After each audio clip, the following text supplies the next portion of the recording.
Think migraines are just bad headaches? Think again. What you think you know about migraines is probably wrong. Let's clear the myths, once and for all. Myth 1. It's just a headache.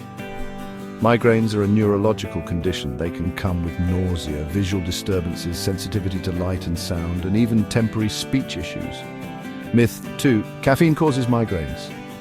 For some people, yes, but for others, a small amount of caffeine can actually relieve migraine symptoms. Myth 3. Painkillers will fix it.